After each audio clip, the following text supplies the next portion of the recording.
ఈరోజు జనాభా పరిణామ సిద్ధాంతం లేదా పాపులేషన్ ట్రాన్సిషన్ థియరీ గురించి తెలుసుకుందాం.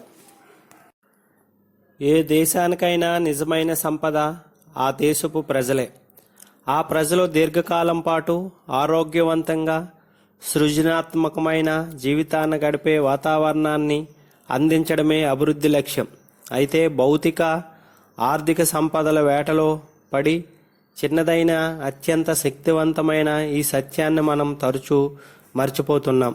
నిజానికి ఆర్థిక వ్యవస్థ నిర్మాణానికి మానవ వనరులు ఎంతో కీలకమైనవి. ఆర్థిక అభివృద్ధిలో ఇవి ద్విముఖ సంబంధాన్ని కలిగి ఉంటాయి. మానవ వనరులుగా ప్రజలు ఇతర ఉత్పత్తి కారకాలతో కలిసి ఉత్పాదకతను పెంచడానికి సహాయపడతారు. ఉత్పత్తి అయిన ఉత్పాదకాలను వినియోగదారులుగా ఉపయోగించుకొని తమ కోరికలను సంతృప్తిపరుచుకుంటూ ఆర్థిక అభివృద్ధికి తోడ్పడతారు. మరొక రకంగా చెప్పాలంటే ప్రజలు అటు ఉత్పత్తిదారులుగాను ఇటు వినియోగదారులుగాను రెండు రకాలుగా ఉపయోగపడతారు. అయితే జనాభా పెరుగుదల ఎంతవరకు ఉత్పత్తిని పెంచుతుందనేది సంఖ్యాపరంగా మానవ పెరుగుదలనే కాకుండా జనాభా పెరుగుతున్న తీరుతెన్నులు, అభివృద్ధికి అవసరమైన ఇతర పూరక వనరులు, ఉత్పత్తి పద్ధతులు మొదలైన అంశాలపైన ఆధారపడి ఉంటుంది. అధిక జనాభాకు సంబంధించిన ప్రమాదాన్ని తొలిసారిగా ప్రపంచానికి చాటి చెప్పిన ఘనత థామస్ రాబర్ట్ మాల్థస్కు దక్కుతుంది. ఈయన రాసిన essay on the principles of population అనే గ్రంథంలో ఈ విషయం బాగా వెలుగులోకి వచ్చింది.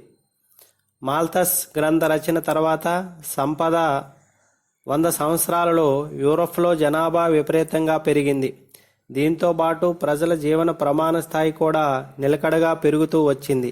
అయితే మొదటి ప్రపంచ యుద్ధం తర్వాత అటు యూరప్లో ఇటు అమెరికా సంయుక్త రాష్ట్రంలోనూ జననాల రేటు ఆకస్మికంగా పడిపోయింది. జననాల రేటును పెంచేందుకు సరి అయిన చర్యలను తీసుకున్నట్లయితే ఉన్న వనరులను ఉపయోగించుకోవడానికి కూడా జనాభా లభ్యం కాదనే ఆందోళన ఈ సందర్భంలో మొదలైంది. దీంతో ఆర్థికాభివృద్ధి ప్రక్రియలో మానవ వనరుల ప్రాధాన్యత వెలుగు చూడన ఆరంభించింది. ఇప్పటి వరకు అధిక జనాభా గురించి ఆలోచిస్తున్న వారు ఇప్పుడు అల్ప జనాభా మరియు జనాభా తగ్గుదల గురించి ఆలోచించడం మొదలుపెట్టారు. ఈ ఆలోచనలోనే అభిలషణీయ జనాభా సిద్ధాంతం వెలుగు చూడడానికి దారితీసింది. సంపదను సృష్టించడంలో సహజ వనరుల తర్వాత ముఖ్యమైన పాత్ర మానవ వనరులదే. అందుకే ఆధునిక కాలం ఆర్థికాభివృద్ధిలో మానవ వనరుల నిర్మిత పరిమాణం చాలా ముఖ్యమైన భూమిక నిర్వహిస్తున్నాయి. జనాభా పరిణామంలో వస్తున్న ధోరణులను విశ్లేషించినందుకు ఆధునిక కాలంలో జనాభా పరిణామ సిద్ధాంతాన్ని రూపొందించారు. జననాల రేటు మరణాల రేటు మధ్య ఉండే సంబంధాన్ని ఈ సిద్ధాంతం పరిశీలిస్తుంది. ఆర్థికాభివృద్ధిలో మార్పుల ఫలితంగా ఈ జనన మరణాల రేట్లలో వ్యత్యాసాలు వస్తాయి. ఆర్థికాభివృద్ధి వివిధ దశలలో జనన మరణాల రేట్లో వచ్చే హెచ్చుతగ్గులు ఎక్కువగా ఉంటాయి.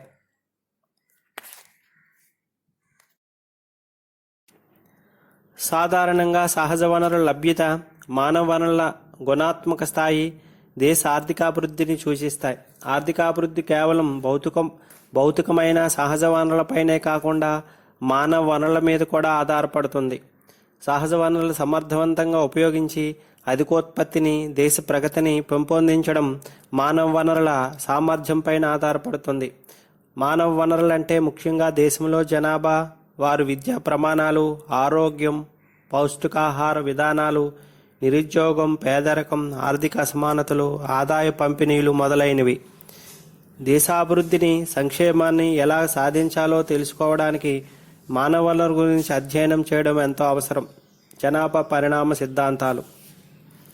కుటుంబంలో ప్రతి జననం ఒక శుభగడి అని, కానీ ఈ జననాలు అధికమైతే కుటుంబం, దేశం భరించగలదా అన్నదే పెద్ద ప్రశ్న అని మాలిని బాలసింగం వ్యాఖ్యానించారు. మానవ వనరుల్లో జనాభా ముఖ్యమైంది. ఒక దేశంలోని జనాభా గుణాత్మాన్ని, క్వాలిటీని బట్టి ఆ దేశ ఆర్థికాభివృద్ధి కొనసాగుతుంది. అంటే జనాభా పరిణామం, పెరుగుదల తీరు, పెరుగుదల రేటు అభివృద్ధి ప్రక్రియను ప్రభావితం చేస్తాయి. అందువల్ల జనాభా పెరుగుదల పోకడలు అభివృద్ధి నిర్ణాయక అంశాలుగా భావించవచ్చు. ఒక దేశ జనాభా అభిలషణీయ స్థాయి కంటే తక్కువగా ఉంటే జనాభా పెరుగుదల ఆ దేశ ఆర్థికాభివృద్ధికి ప్రోత్సాహకరంగా ఉంటుంది. ఎడ్విన్ కానన్ చెప్పినట్లు భూమిపై పుట్టే ప్రతి బిడ్డ ఒక అభివృద్ధి కారకం అయితే ఈ జనాభా అభిలషణీయ స్థాయిని దాటి ఇంకా పెరుగుతూ పోతే అది అభివృద్ధికి ఆటంకమై సాధించిన ఆర్థికాభివృద్ధి పెరుగుదలను కూడా హరించి అనర్థాలకు దారితీస్తుంది. అంటే మాల్థస్ చెప్పినట్లు భూమిపై పుట్టే ప్రతి బిడ్డ ఆర్థికంగా నరకాన్ని పెంపొందించేవాడవుతాడని, ఏ దేశ ఆర్థికాభివృద్ధిలోనైనా ముఖ్యంగా అభివృద్ధి చెందుతున్న భారతదేశం లాంటి వ్యవస్థలు అభివృద్ధిని గురించి వివరంగా తెలుసుకోవాల్సి ఉంటుంది. అందుకే జనాభా పరిణామ సిద్ధాంతాన్ని మనం తెలుసుకోవాలి. జనాభా పరిణామ సిద్ధాంతం దేశంలోని జనాభా పరిమాణం కాలక్రమంగా ఎలా మార్పు చెందింది, ఆర్థికాభివృద్ధి పైన ఈ మార్పులు ప్రభావం ఎలా ఉంటుందో తెలుపుతుంది. అంటే దేశంలో జననాల మరణాల రేటుకు ఆర్థికాభివృద్ధిలోని మార్పులకు మధ్య గల సంబంధాన్ని తెలియజేస్తుంది. ఈ జనాభా పరిణామ సిద్ధాంతాన్ని 4 దశలుగా చర్చించవచ్చు. ఒక ఆర్థిక వ్యవస్థలో నిరంతరం కొనసాగే ఆర్థికాభివృద్ధి ప్రక్రియ ఆ దేశ జనాభా పెరుగుదల రేటుపైన తీవ్రమైన ప్రభావాన్ని చూపుతుంది. ఆర్థికాభివృద్ధితో పాటు జనన మరణాల రేటులో చాలా తేడాలు రావడం వల్ల దేశంలో జనాభా పెరుగుదలలోని వివిధ దశలను సంభవిస్తాయి. ఈ వివిధ దశలన్నిటినీ కలిపి జనాభా పరిణామ సిద్ధాంతమని వ్యవహరిస్తారు. ఆధునిక ఆర్థికాభివృద్ధి ప్రక్రియలో జనాభా పరిణామంలో 4 దశలున్నట్లు కార్ల్ సాక్స్ గుర్తించాడు. అవి: మొదటి దశ అధిక జననాల రేటు, అధిక మరణాల రేటు. వెనుకబడితనంతో వ్యవసాయం ప్రధానంగా అతి ప్రాచీన ఉత్పత్తి పద్ధతులను అనుసరించే వెనుకబడిన దేశాన్ని సూచిస్తుంది ఈ దశలో జనన మరణాలు రెండూ ఎక్కువగానే ఉంటాయి. నిరక్షరాస్యత, చిన్న వయసులో వివాహాలు, కుటుంబ నియంత్రణ పద్ధతులు అవలంబించకపోవడం, బలీయమైన వివాహ వ్యవస్థ, అన్నింటి మించి పెద్ద కుటుంబాన్ని కలిగి ఉండాలనే ఆసక్తి మూలంగా జననాల రేటు చాలా ఎక్కువగా ఉంటుంది. పేదరికం, పౌష్టికాహార లోపం, వైద్య ఆరోగ్య సౌకర్యాలు లేకపోవడం, పరిసరాలు పరిశుభ్రతగా లేకపోవడం మొదలైన కారణాల మూలంగా మరణాల రేటు కూడా బాగా ఎక్కువగా ఉంటుంది. భయంకరమైన వ్యాధులు, కరువు కాటకాలు కూడా మరణాల రేటు ఎక్కువగా ఉండడానికి కారణమవుతున్నాయి. అందువల్ల జనాభా పెరుగుదల రేటు చాలా నెమ్మదిగా ఉంటుంది. ఈ దశలో పెరుగుదలకు అత్యధిక అవకాశం ఉన్నప్పటికీ వాస్తవ పెరుగుదల చాలా తక్కువగా ఉంటుంది. విప్లవానికి పూర్వం బ్రిటన్ ఈ దశను అనుభవించింది. 1921 పూర్వం భారతదేశపు జనాభా పెరుగుదల కూడా మొదటి దశలోనే ఉంది. మొదటి దశ జనన మరణాల రేట్లు అధికంగా ఉండడం వల్ల జనాభా పెరుగుదల మించుమించు స్థిరంగా ఉంటుంది. మరణ రేటు కంటే జనన రేటు కొంచెం ఎక్కువగా ఉన్నా అది అంత తీవ్రమైన సమస్య కాదు. ఈ దశలో ఆర్థికాభివృద్ధి తక్కువగా ఉంటుంది.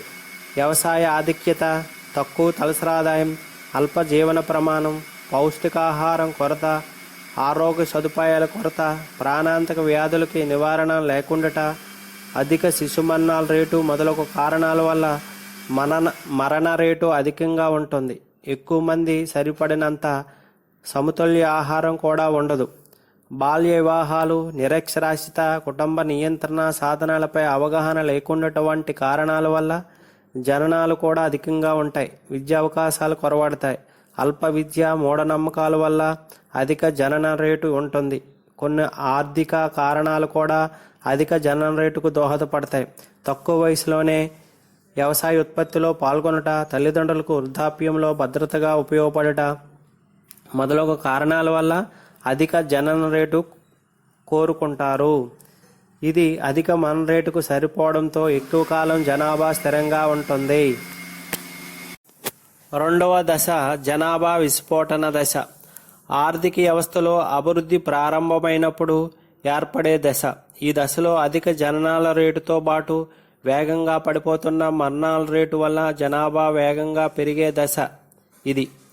అధిక జనాభాకు విద్య, వైద్య సౌకర్యాలలో సాధించిన అద్భుతమైన ప్రగతి మరియు జీవన ప్రమాణ స్థాయి పెరగడం ప్రధాన కారణాలుగా చెప్పవచ్చు. ఆర్థికాభివృద్ధి ప్రక్రియలో సంభవించే ప్రత్యక్ష పరోక్ష ప్రభావాల మూలంగా మరణాల రేటు వేగంగా తగ్గుతుంది. ప్రజలకు మంచి ఆహారం, వసతి, వస్త్రాలు, ఆరోగ్యానికి సంబంధించిన అంశాల పట్ల అవగాహన పెరగటం, అంటువ్యాధులు, కరువు కాటకాల తగ్గుముఖ పట్టడం, తర్వాత మరణాల రేటు మందగిస్తుంది. ఫలితంగా ఈ దశలో జననాల రేటు నిలకడగా ఉండి మరణాల రేటు బాగా పడిపోయి జనాభా విపరీతంగా పెరగడానికి దారితీస్తుంది. ఈ విధంగా మరణాల రేటు బాగా తగ్గి అదే సమయంలో జననాల రేట్లు అంత తగ్గుదల లేకపోవడం వలన జనాభా రేటు పెరుగుతుంది. దీనినే జనాభా విస్ఫోటనం, పాపులేషన్ ఎక్స్ప్లోజేషన్ దశ అంటారు. 1951 సంవత్సరం తర్వాత భారతదేశం ఈ దశలో ఉండి 1980 నుండి ఈ దశను దాటి బయటపడుతున్నది. ఆసియా ఖండం, ఆఫ్రికా ఖండం మరియు లాటిన్ అమెరికా దేశాలు అనేకం ఈ దశలోనే అనుభవిస్తున్నాయి. రెండవ దశలో మరణ రేటు తగ్గినంత వేగంగా జనన రేటు తగ్గకపోవడంతో జనాభా వృద్ధి రేటు ఎక్కువగా ఉంటుంది. ఈ దశలో ఆర్థికాభివృద్ధి నెమ్మదిగా సాగడం వల్ల తలసరి ఆదాయం, జీవన ప్రమాణం, పౌష్టికాహారం లభ్యత పెరుగుతుంది. ఫలితంగా మరణ రేటు వేగంగా తగ్గుతుంది. అంటువ్యాధుల నివారణ, వైద్య సదుపాయాల విస్తరణ తగ్గించినందుకు దోహదపడతాయి. విద్య, ఆరోగ్య సదుపాయాలు విస్తరించట, ప్రభుత్వ స్మాల్స్ ఫ్యాక్స్, మలేరియా, కలరా, ప్లేగ్ వంటి వ్యాధుల నివారణకు ప్రత్యేక చర్యలు తీసుకోవటం వలన మరణ రేటు తగ్గింది. అయితే అక్షరాస్యత దిగువన వర్గాలకు చేరకపోవడం వల్ల, సాంఘిక పరిస్థితులు, మూఢనమ్మకాల వల్ల కుటుంబ పరిమాణంపై ప్రజల ఆలోచన విధానంలో పెద్దగా మార్పు రాకపోవడంతో జనన రేటు నెమ్మదిగా తగ్గింది.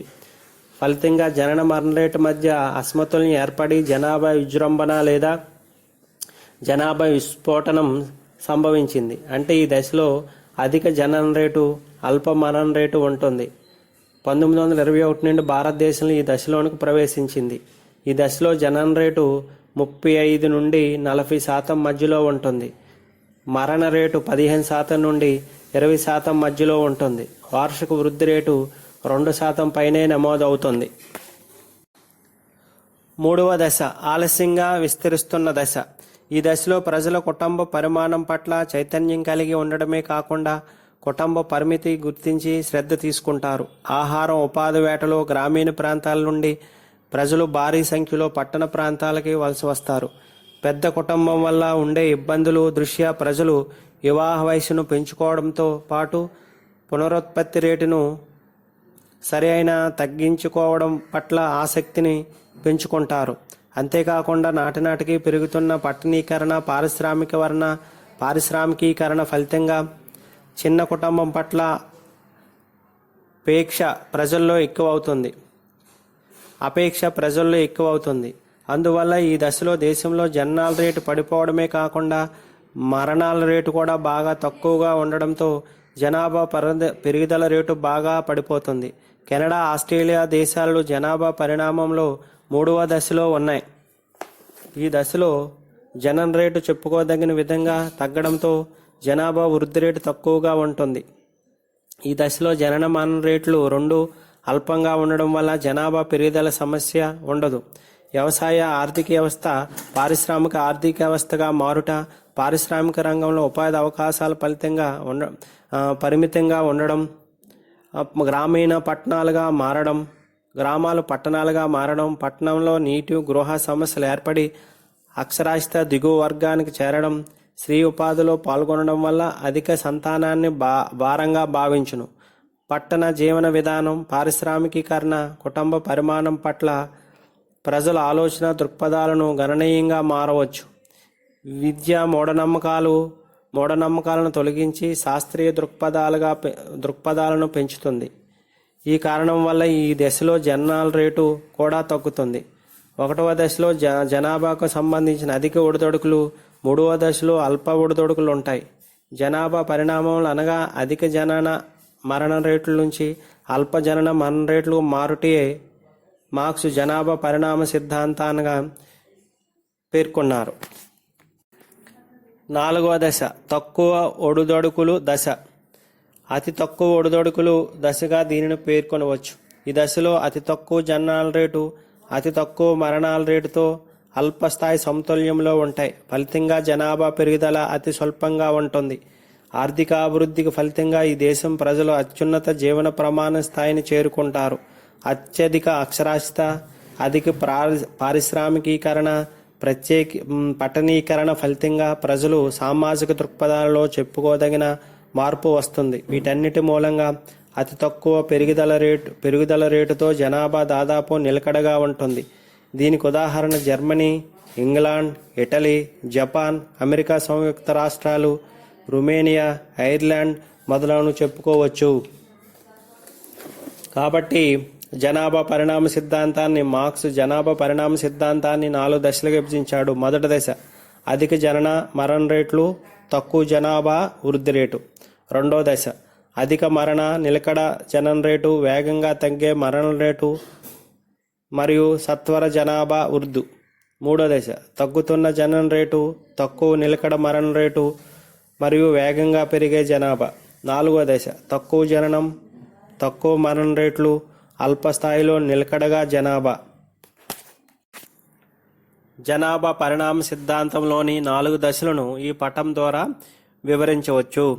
మొదటి దశలో జనాభా పెరుగుదల చాలా తక్కువగా ఉంది. దీనికి గల ప్రధాన కారణం జననాల రేటు, మరణాల రేటు రెండూ ఎక్కువగా ఉండడమే. రెండో దశలో కూడా జననాల రేటు నిలకడగాను హెచ్చు స్థాయిలో ఉండగా మరణాల రేటు వేగంగా తగ్గుతూ జనాభా పెరుగుదల దారితీసింది. మూడో దశ జననాలు రేటు పడిపోవడం, మరణాల రేటు నిలకడగా తక్కువగా ఉండడంతో జనాభా వేగంగా పెరగడానికి దోహదపడుతున్నది. చివరగా 4వ దశలో జననాల రేటు, మరణాల రేటు రెండూ తక్కువగా ఉండడంతో జనాభా పెరుగుదల రేటు నిలకడగా అతి తక్కువ స్థాయిలో ఉంది. కాబట్టి అల్ప తలసరాదాయం, అధిక జననాలు, అధిక మరణాల నుండి తక్కువ జననాలు, తక్కువ మరణాల రేటుతో అధిక తలసరాదాయాన్ని చేరుకునే ప్రక్రియలో జనాభా పరిణామం ఈ 4 దశలు గుండా ప్రయాణిస్తుంది. భారతదేశం జనాభా పరిణామం విషయంలో 2వ దశలో ఉంది. మన దేశంలో మరణాల రేటును గణనీయంగా తగ్గించగలిగిన జననాల రేటు తగ్గడం నత్తనడకగా కొనసాగుతుంది.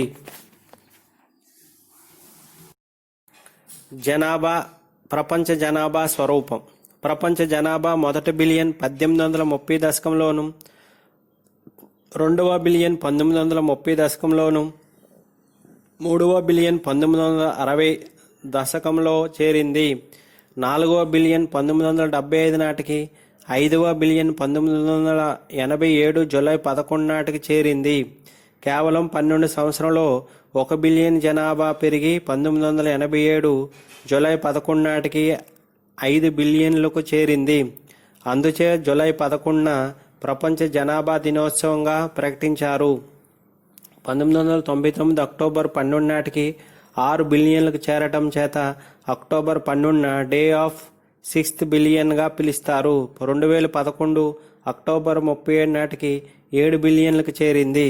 ప్రపంచ విస్తరణలో 2.4% వాటా కలిగిన భారతదేశం ప్రపంచ జనాభాలో 2001 నాటికి 16.7% వాటాను కలిగి ఉంది. అనగా ప్రపంచ జనాభాలో ప్రతి 6గురిలో ఒకరు భారతీయుడే. 2011 జనాభా లెక్కలలో భారత జనాభా ప్రపంచంలో 17.5% వాటా కలిగి ప్రతి 6గురిలో ఒకరి కంటే కొంచెం ఎక్కువగా భారతీయులే ఉన్నారు. 1 బిలియన్ జనాభా దాటిన దేశాలలో చైనా తర్వాత భారతదేశం 2వదిగా ఉంది. జనాభాలో 3వ పెద్ద దేశమైన అమెరికా జనాభా కంటే భారతదేశం జనాభా 4 రెట్లు అధికం. విస్తీర్ణంలో అతిపెద్ద దేశమైన రష్యా జనాభా కంటే భారతదేశంలో ఒక రాష్ట్రమైన ఉత్తరప్రదేశ్ జనాభా అధికంగా ఉండటం చెప్పుకోదగిన అంశం.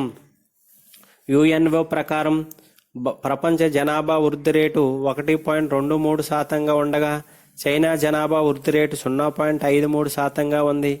భారత జనాభా వృద్ధి రేటు 1.6% ఉంది. పాపులేషన్ రిఫరెన్స్ బ్యూరో వారు అంచనా ప్రకారం 2030 నాటికి చైనా జనాభా భారతదేశ జనాభా అధిగమిస్తుంది. అమెరికన్ పాపులేషన్ బ్యూరో అంచనా ప్రకారం 2025 నాటికి భారతదేశం చైనా జనాభాను అధిగమించగలదు. భారత్లో తొలిసారిగా లార్డ్ మేయో కాలంలో 1872లో జనాభా లెక్కల సేకరణ ప్రారంభించడం జరిగింది. అయితే పూర్తి స్థాయి జనాభా లెక్కలు సిరీస్ ఆఫ్ సెన్సస్ మాత్రం 1881 లార్డ్ రిప్పన్ కాలంలో ప్రారంభమైంది. భారత్లో ప్రతి 10 సంవత్సరాలకు ఒకసారి జనాభా లెక్కల సేకరణ కార్యక్రమం జరుగుతుంది. 2011 జనాభా లెక్కలు 15,000 కాగా స్వతంత్రం తర్వాత 7వదిగా ఉంటుంది. భారత జనాభా పరిమాణం 1891లో భారత జనాభా 23.6 కోట్లు. శతాబ్ది 1901 ప్రారంభంలో 23.8 కోట్లు. శతాబ్ది మధ్య 1951 నాటికి 36.1 కోట్లు. శతాబ్ది అంతం 2001 నాటికి 102.8 కోట్లు. 2011 నాటికి భారత జనాభా 121.09 కోట్లు. 1891 నాటికి 23.6 కోట్లు. 1911 నాటికి 25.2 కోట్లు. 1921 నాటికి 25.1 కోటి. 1891 1921 నాటికి 1.5 కోట్లు. వార్షిక వృద్ధి రేటు 0.19%. 1931 27.9 కోట్లు. 1941కి 31.9 కోట్లు. 1951కి 36.1 కోట్లు. 1921 1951లో 11 కోట్లు. వార్షిక వృద్ధి రేటు 1.22%. 1961కి 48.9 కోట్లు. 1971కి 54.8 కోట్లు. 1981కి 68.3 కోట్లు. 1951 1981 మధ్య 32.2 కోట్లు. వార్షిక వృద్ధి రేటు 2.14%. 1991కి 84.6 కోట్లు. 2001కి 102.9 కోట్లు. 2011కి 121.09 కోట్లు. 1981 2011కి 52.8 కోట్లు. వార్షిక వృద్ధి రేటు 1.84%. భారతదేశంలో జనాభా పెరుగుదలను 4 దశలుగా విడదీస్తారు. 1891 నుండి 1921 వరకు స్తబ్దతతో కూడిన జనాభా స్టాగ్నేషన్ పాపులేషన్. 1921 నుంచి 1951 మధ్యలో క్రమవృద్ధి స్టడీ గ్రోత్. 1951 నుంచి 1981 వరకు సత్వర అధిక వృద్ధి ర్యాపిడ్ హై గ్రోత్. 1981 నుండి 2011 వరకు తగ్గుతుందనే సంకేతాలతో కూడిన అధిక వృద్ధి high growth with definite single or slowing down. మొదటి దశ 1891 1921. ఈ 30 సంవత్సరాల్లో భారతదేశ జనాభా 1.5 కోట్లు మాత్రమే పెరిగింది. ఈ కాలంలో వార్షిక వృద్ధి రేటు 0.19% మాత్రమే. జనన మరణాల రేట్లు రెండూ అధికంగా ఉండడం వల్ల జనాభా పెద్దగా పెరగలేదు. అందుచే ఈ దశను స్తబ్దతతో కూడిన జనాభా స్టాగ్నెంట్ పాపులేషన్ పీరియడ్ అంటారు. 1911తో పోలిస్తే 1921లో జనాభా తగ్గింది. అనగా 1921లో రుణాత్మక వృద్ధి నమోదైంది. 1918లో ఇన్ఫ్లుయెంజా వల్ల జనాభా తగ్గింది. 1921 పూర్వం జనాభా పెరుగుదలలో ఒడిదొడుకులు అంతమై 1921 తర్వాత జనాభా నిరంతరం పెరుగుతూ వచ్చింది. అందుకే 1921ను గ్రేట్ డివైడెడ్ ఇయర్గా అంటారు. రెండవ దశ. ఈ దశలో భారతదేశ జనాభా 11 కోట్లు పెరిగింది. వార్షిక వృద్ధి రేటు 1.2%. ఈ దశలో జనాభా నెమ్మదిగా పెరగడంతో దీన్ని క్రమ వృద్ధి స్టడీ ఆఫ్ గ్రోత్ అని అంటారు. జనాభా పరిణామ సిద్ధాంతంలో భారతదేశం 2వ దశలోనికి ప్రవేశించింది. 3వ దశ 1951-81 మధ్య. ఈ దశలో భారత జనాభా 32 కోట్లు పెరిగింది. జననాల రేటులోని తగ్గుదల కంటే మరణాల రేటులో తగ్గుదల అధికంగా ఉండడం చేత జనాభా పెరిగింది. అనగా జనాభా విస్ఫోటనం, పాపులేషన్ ఎక్స్ప్లోజేషన్ సంభవించింది. జనాభా వేగంగా పెరిగే ఈ దశను సత్వర అధిక వృద్ధి ర్యాపిడ్ హై గ్రోత్ అని అంటారు. 1951 నుంచి జనాభా దశాబ్ది పెరుగుదల రేటు 20% పైనే నమోదవడం చేత 1951ని స్మాల్ డివైడెడ్ ఇయర్గా, 1981 నుండి జనాభా పెరుగుదల రేటు తగ్గడం చేత 1981ని డివైడెడ్ ఇయర్ అని అంటారు. 4వ దశ 1981 నుండి 2001. 1981-1991 మధ్య జనాభా 16 కోట్లు పెరిగి వార్షిక వృద్ధి రేటు 2.11గా నమోదైంది. 1991-2000 మధ్య 18.3 కోట్ల జనాభా పెరిగి వార్షిక వృద్ధి రేటు 1.9గా నమోదైంది. 2001-2011 మధ్య 18.1 కోట్ల జనాభా పెరిగి 18.1 కోట్ల జనాభా పెరిగి వార్షిక వృద్ధి రేటు 1.64% నమోదైంది. ఈ 30 సంవత్సరాల జనాభా 52.8 కోట్లు పెరిగింది. వార్షిక వృద్ధి రేటు 1.84% నమోదైంది. ఈ దశలో జనాభా పెరుగుదల ఉన్నప్పటికీ జనాభా పెరుగుదల రేటు తగ్గింది. అందుచే ఈ దశను తగ్గుతుందనే సంకేతకాలతో కూడిన అభివృద్ధి అని అంటారు.